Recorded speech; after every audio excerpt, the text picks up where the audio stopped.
En las primeras horas del 18 de abril de 1955, Albert Einstein yacía en una cama del hospital de Princeton. Un aneurisma en su abdomen se había roto. La hemorragia interna era irreparable. Se había negado a la cirugía. Había dicho que quería irse con elegancia. Y aproximadamente a la 1:15 de la madrugada, algo sucedió que me ha perseguido durante años. Einstein pronunció sus últimas palabras en alemán a una enfermera de noche llamada Beatriz Rosales, que no hablaba una sola palabra del idioma, y entonces su respiración se hizo más lenta y luego se detuvo. Y entonces Albert Einstein, el hombre que había pasado su vida tratando de comprender los secretos más profundos del universo, cruzó el umbral que todo ser humano cruzará algún día. Pero esto es lo que quiero que pienses. En esos segundos finales, algo estaba sucediendo dentro del cerebro de Einstein. Algo que la ciencia solo ahora está empezando a comprender. Algo que no se suponía que debía suceder. Algo que desafía todo lo que creíamos saber sobre lo que realmente es la muerte. Y lo que hace que este descubrimiento sea tan extraordinario es que se alinea casi perfectamente con algo que el propio Einstein escribió sobre la naturaleza del tiempo. Solo semanas antes de morir, necesito contarte lo que la ciencia descubrió, porque lo cambia todo. Confieso que pienso sobre la muerte más de lo que me gustaría admitir. No de una forma mórbida, no con miedo, sino con una curiosidad que no consigo silenciar. ¿Qué sucede en ese momento? En ese exacto instante en que el corazón se detiene y el mundo que conocemos comienza a apagarse. ¿Existe algo? ¿Existe nada? ¿O existe algo que nuestras palabras aún no han aprendido a describir? He pasado la vida entera evitando esta pregunta, hasta que encontré algo que Einstein escribió, que me hizo dejar de evitarla y empezar a mirarla directamente. En 2023, investigadores de la Universidad de Michigan publicaron un estudio que cambió la forma en que la neurociencia piensa sobre la muerte. Habían estado monitoreando la actividad cerebral de 4 pacientes en estado crítico, que estaban en proceso de ser retirados del soporte vital. Los corazones de los pacientes estaban fallando, sus cuerpos se estaban apagando. Según toda definición médica, estas personas estaban muriendo, y lo que los investigadores esperaban encontrar era un atenuamiento gradual, un lento desvanecimiento, como una vela que se apaga.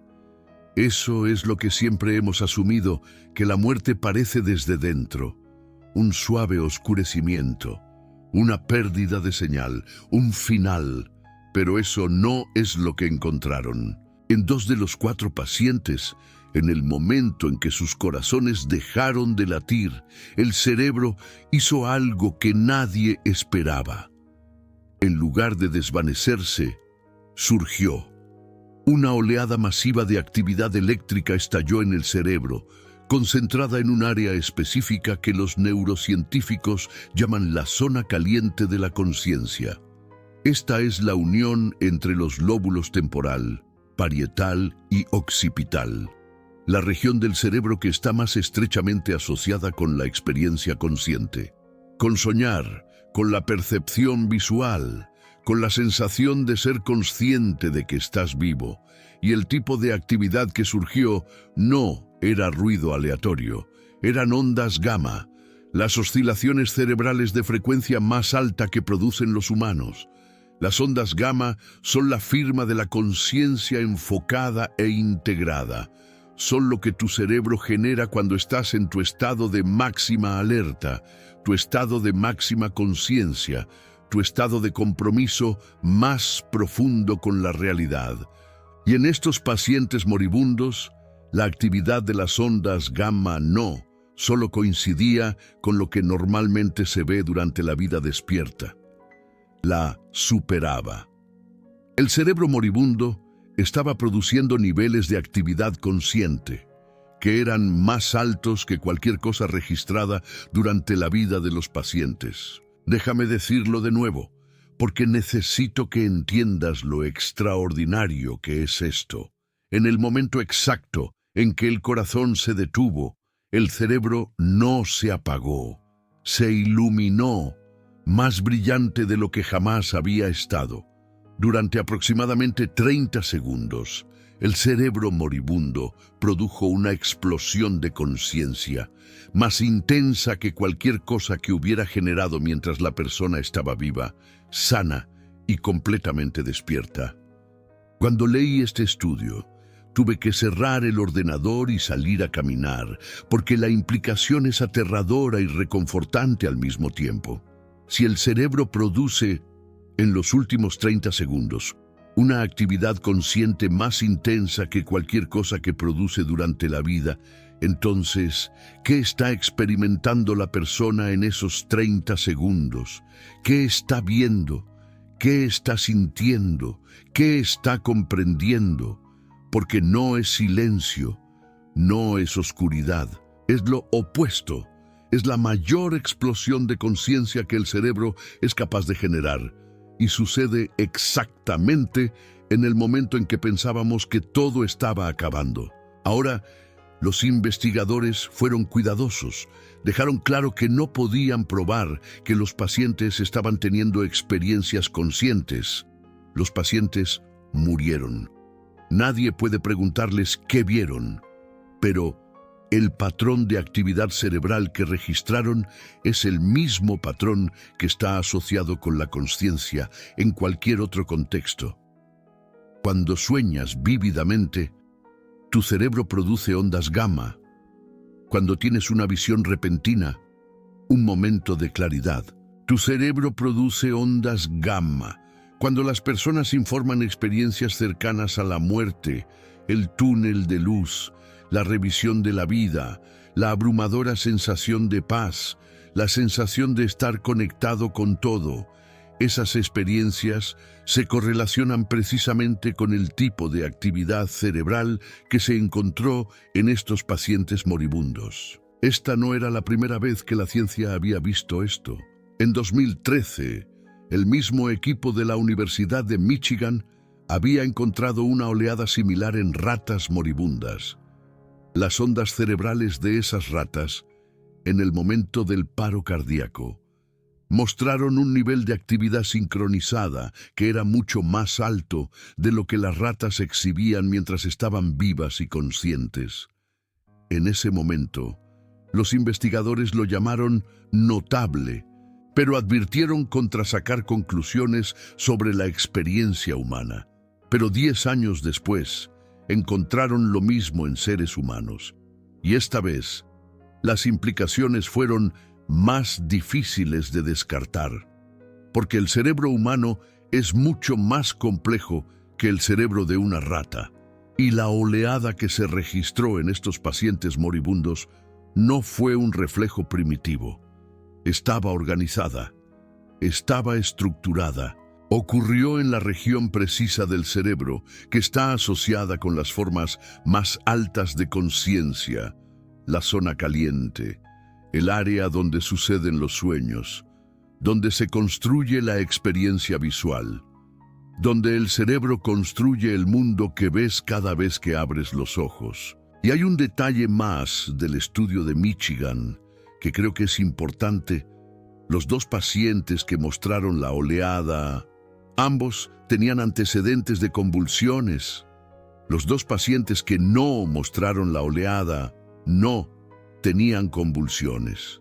Algunos científicos han sugerido que esto significa que la oleada es simplemente una especie de convulsión, un mal funcionamiento final, una última tormenta eléctrica en una máquina moribunda. Pero los investigadores de Michigan rechazaron esa interpretación.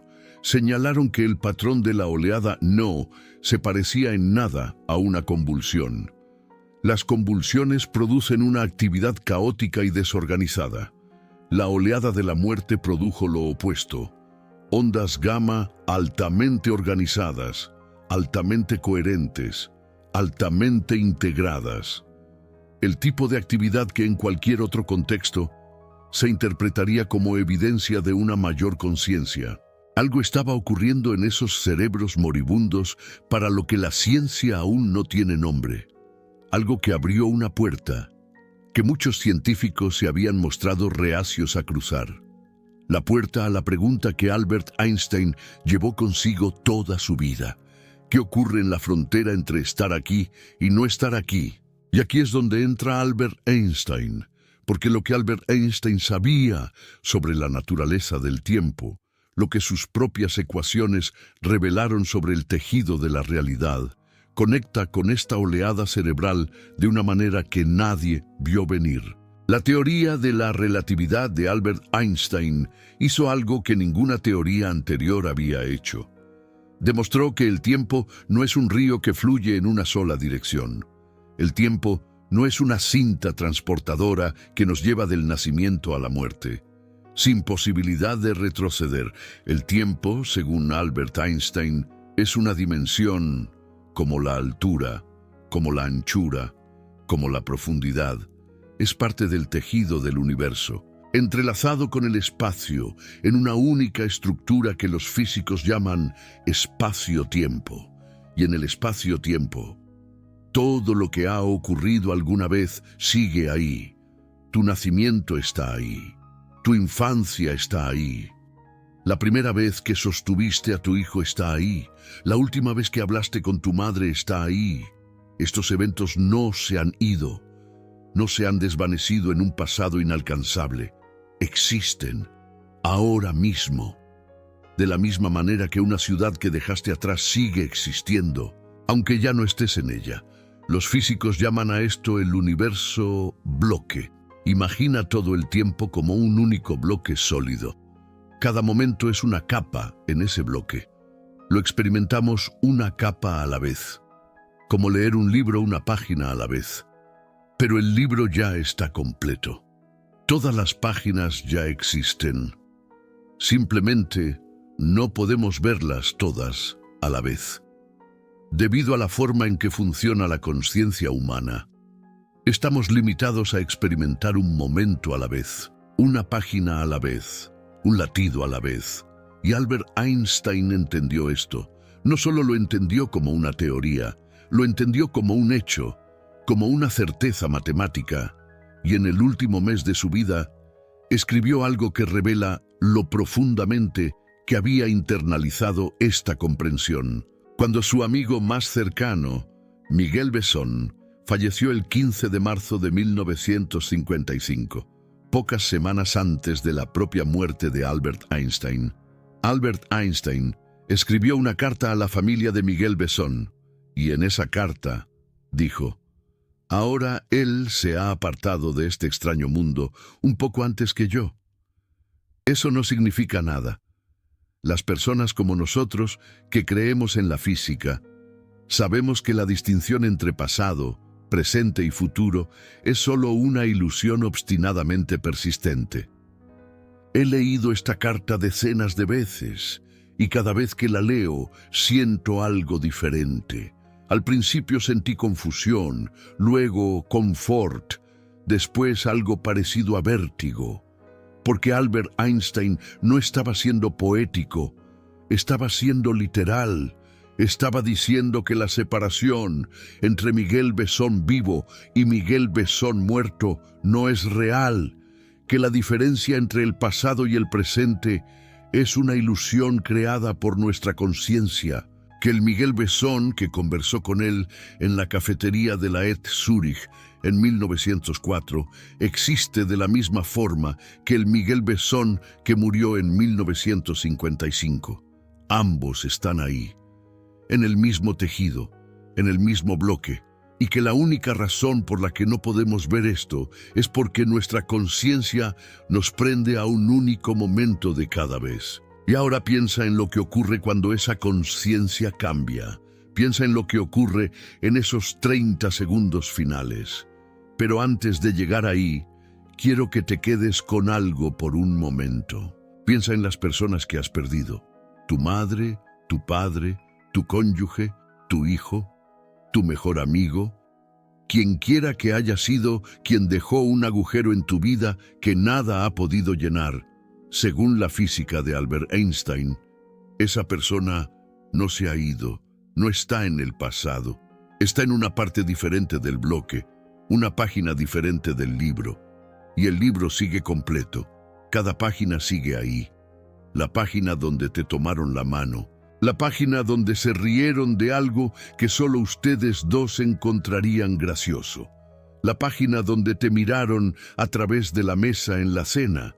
Y ambos sabían, sin decir una palabra, que ese momento era suficiente. Esas páginas no se desvanecieron cuando murieron.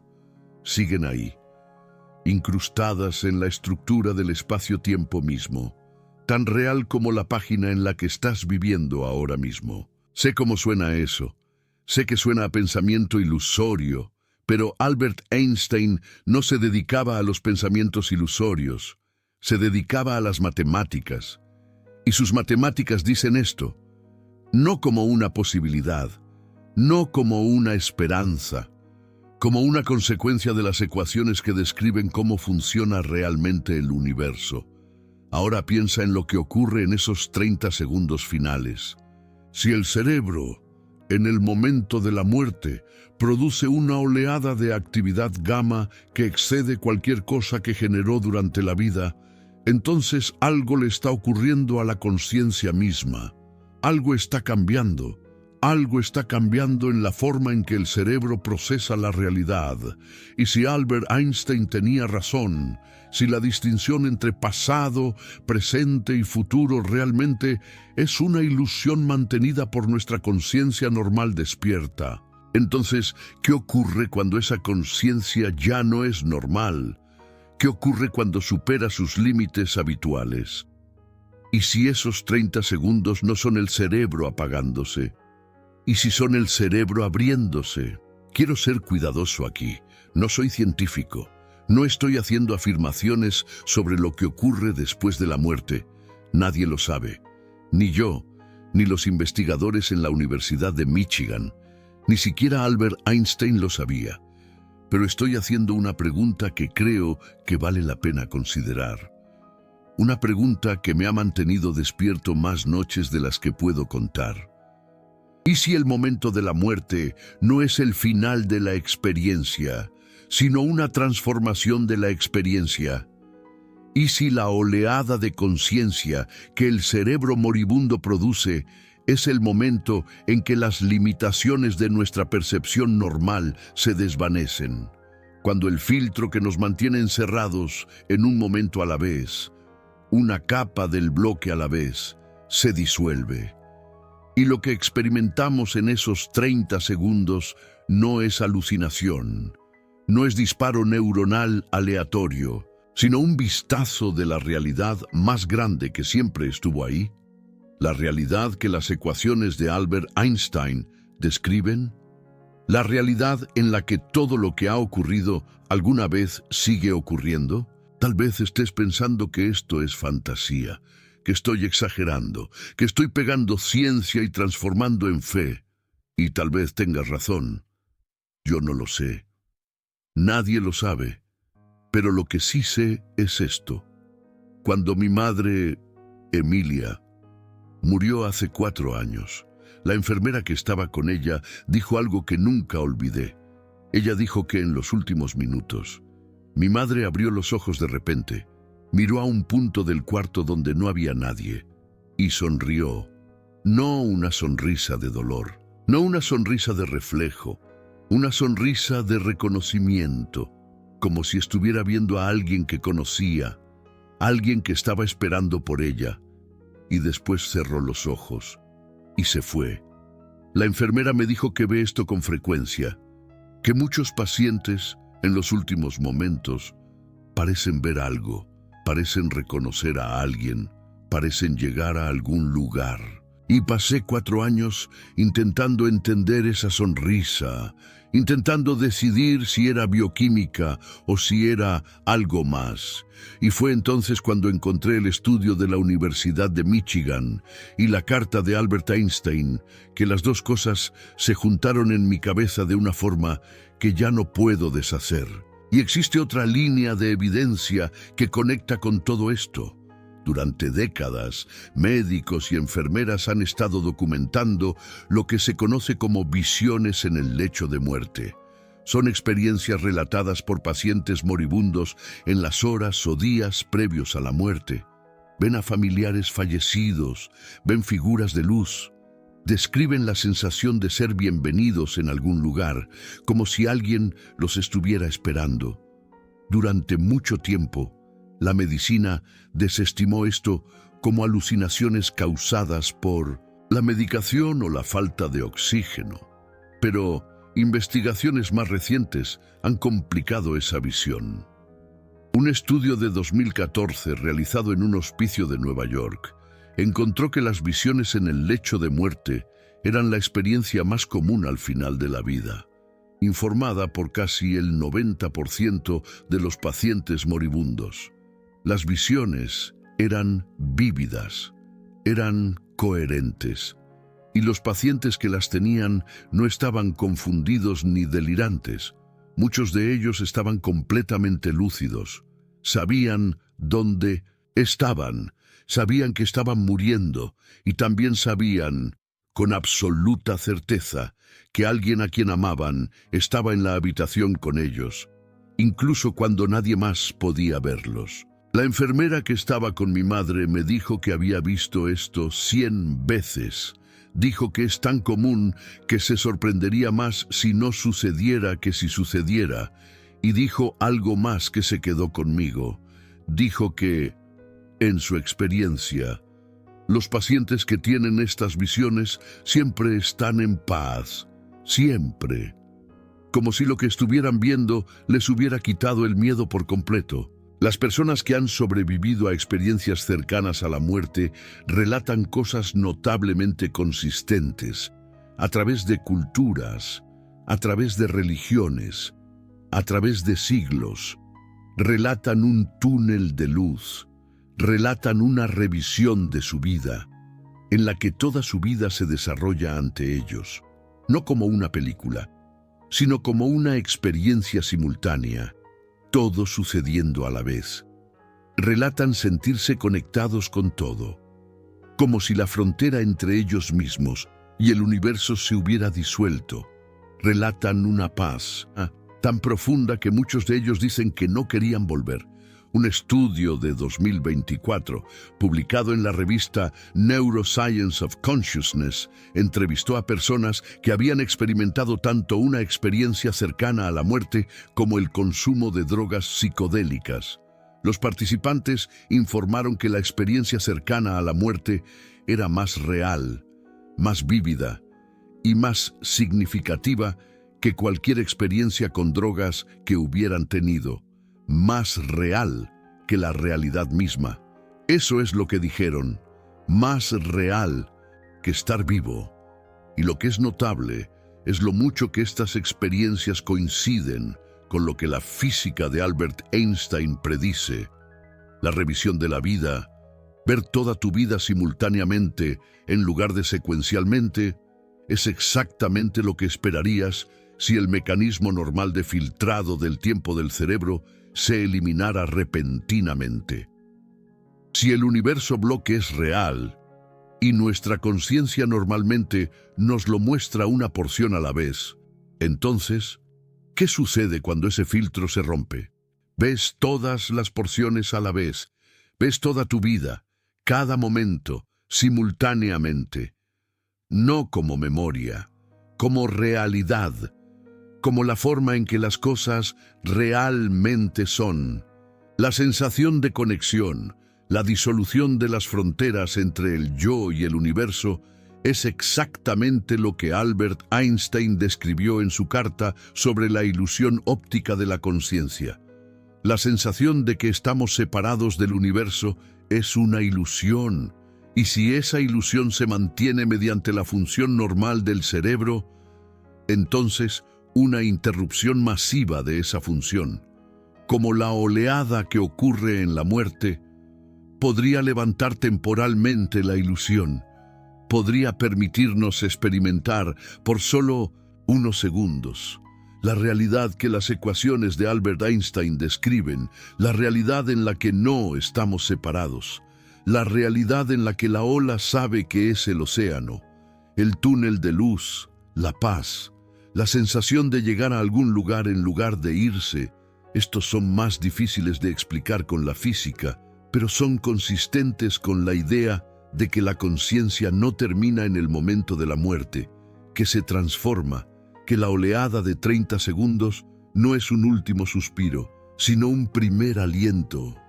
No sé si creo en esto, no sé si es verdad, pero sí sé que cuando pienso en mi madre, Beatriz Rosales, sonriendo en esa habitación, cuando pienso en su rostro iluminado por algo que yo no podía ver, cuando pienso en Albert Einstein escribiendo que la distinción entre pasado y presente es una ilusión, cuando pienso en los investigadores de la Universidad de Michigan encontrando esa explosión de conciencia en el exacto momento en que el corazón se detiene, cuando junto todo eso, algo dentro de mí se calma, no porque esté seguro, sino porque la incertidumbre se ha vuelto menos aterradora. Albert Einstein pasó toda su vida estudiando la estructura de la realidad, y lo que encontró, una y otra vez, fue que la realidad no es lo que parece. El espacio se dobla, el tiempo se estira, la materia y la energía son lo mismo escrito en diferentes idiomas. Y la distinción entre pasado y presente, entre estar aquí y no estar aquí, es, en sus palabras, una ilusión obstinadamente persistente. No dijo esto como consuelo, lo dijo como física, la misma física que hace que el GPS de tu teléfono funcione, que predice eclipses, que explica por qué las estrellas se mueven de la manera en que lo hacen. La misma física que ha sido probada y confirmada miles de veces. Y si esa física tiene razón sobre el espacio, sobre la gravedad, sobre la velocidad de la luz, entonces, tal vez también tenga razón sobre el tiempo. Tal vez las personas que hemos perdido no se han ido, tal vez todavía estén allí, en una parte del bloque a la que nuestra limitada conciencia de un momento a la vez no puede llegar. Pero que, en esos 30 segundos finales, cuando el cerebro supera sus límites normales, podríamos tocar brevemente. Hay algo más que creo que importa profundamente. A Albert Einstein se le preguntó muchas veces a lo largo de su vida si creía en una vida después de la muerte. Y sus respuestas siempre fueron cuidadosas, siempre honestas. No creía en un Dios personal que nos juzga después de la muerte. No creía en el cielo o el infierno como lugares a los que vamos. Pero tampoco creía que la muerte fuera el final. Creía que el universo es mucho más extraño y mucho más hermoso de lo que nuestras mentes limitadas pueden comprender. Y creía que el misterio mismo, el no saber, el asombro ante lo incomprensible, era lo más sagrado que un ser humano podía experimentar. Una vez dijo que la experiencia más hermosa que podemos tener es lo misterioso. Es la emoción fundamental que se encuentra en la cuna del verdadero arte y la verdadera ciencia. Quien no lo conoce y ya no puede maravillarse, ya no asombrarse, está tan muerto como si lo estuviera, y sus ojos están atenuados. Piensa en esas palabras, tan muerto como si lo estuviera. Albert Einstein estaba diciendo que la muerte del asombro es peor que la muerte del cuerpo, que dejar de maravillarse, dejar de asombrarse ante lo incomprensible, es morir antes de morir, y si eso es cierto, entonces tal vez lo contrario también sea cierto. Tal vez morir mientras todavía se está lleno de asombro no sea realmente morir en absoluto. Quizás se trate finalmente de llegar a eso que te ha maravillado durante toda tu vida. Einstein falleció a la 1:15 de la madrugada. La enfermera le oyó hablar en alemán, palabras que ella no pudo entender, y luego se fue. ¿Pero qué estaba ocurriendo en su cerebro en esos segundos finales? Si el estudio de la Universidad de Michigan sirve de guía, su cerebro estaba experimentando una oleada. Las ondas gamma se disparaban. La zona caliente de la conciencia se iluminaba más brillante que nunca en sus 76 años de vida. Y si Einstein tenía razón sobre el tiempo, sobre el universo bloque, sobre la ilusión tercamente persistente, entonces lo que experimentó en esos 30 segundos pudo haber sido la respuesta a cada pregunta que jamás formuló, no dada por Dios, no revelada por un ángel, sino mostrada por el propio universo, en el único lenguaje que Einstein realmente habló, el lenguaje de la física, el lenguaje de la realidad sin filtros. Y creo que así es como Albert Einstein querría que pensáramos sobre la muerte, no con la certeza de la doctrina, no con la certeza de la negación, sino con asombro, con la misma admiración que aportó a cada ecuación, cada observación, cada momento de contemplación ante la vasta e intrincada maquinaria del universo. Porque hay una especie de valentía en no saber, hay una especie de fe que vive no en las respuestas, sino en las preguntas. Einstein pasó su vida haciendo preguntas que no tenían respuestas finales. ¿Es real el tiempo? ¿Es consciente el universo? ¿Hay algo detrás de las leyes de la física que les da su belleza, su elegancia, su imposible precisión? Nunca respondió esas preguntas y nunca dejó de hacerlas, y al final, creo que el preguntar en sí mismo era el objetivo. El preguntar era su oración. El preguntar era su ofrenda a cualquier fuerza o misterio o inteligencia que dio forma a un universo en el que la materia puede volverse consciente y la conciencia puede preguntarse sobre su propia existencia. Y quizás eso es lo que ocurrió en esos 30 segundos finales. Quizás el preguntar y el responder finalmente se convirtieron en la misma cosa. Quizás la pregunta y el misterio colapsaron en una única experiencia que era demasiado vasta para las palabras, demasiado real para el alemán, demasiado hermosa para cualquier idioma. Si has llegado hasta aquí conmigo, gracias, de verdad. Sé que este asunto es pesado. Sé que hablar sobre lo que ocurre cuando cerramos los ojos por última vez toca algo que la mayoría de nosotros prefiere no tocar. Este canal existe porque necesité encontrar algún sentido en aquella noche en que mi madre se fue. Si algo de lo que he dicho hoy te ha traído un momento de paz, o al menos la sensación de que esa pregunta es demasiado grande para tener miedo de ella, el Super Thanks es una forma de ayudarme a continuar en esta búsqueda, pero solo si tiene sentido para ti. Lo que quiero dejaros hoy no es una respuesta, es una conexión. Una conexión entre lo que la ciencia está encontrando en el siglo XXI y lo que Albert Einstein entendió en el siglo XX, entre la oleada de ondas gamma en un cerebro moribundo y la ilusión tercamente persistente de la carta de un físico, entre la sonrisa en el rostro de mi madre en su momento final, y las ecuaciones que describen un universo en el que nada se pierde verdaderamente. Hoy, ahora mismo, mientras escuchas esto, neurocientíficos de todo el mundo están estudiando lo que ocurre en el cerebro en el momento de la muerte. Están encontrando cosas sobre las que Einstein solo podía teorizar. Están midiendo la oleada. Están mapeando la zona caliente. Están documentando las ondas gamma. Y lo que están encontrando es que el acto final del cerebro no es un gemido.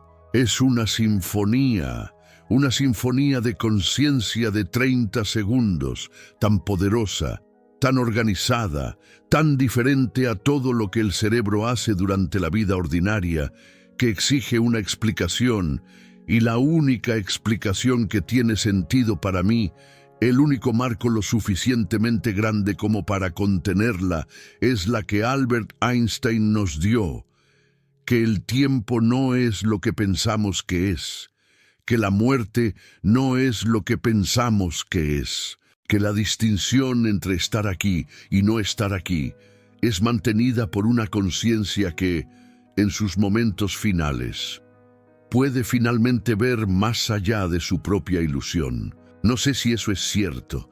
Einstein no sabía si era cierto, pero vivió toda su vida en el espacio entre el saber y el no saber, y murió allí también.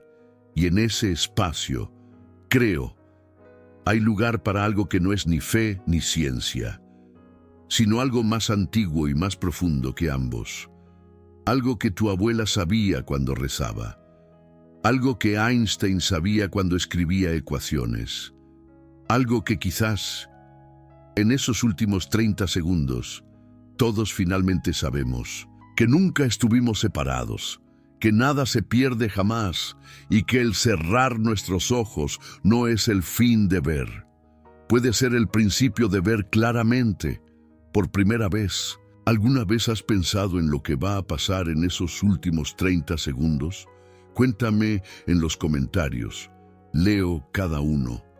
Y si ya has estado cerca de alguien en ese momento, si viste lo que yo vi en el rostro de mi madre, quiero mucho oírlo.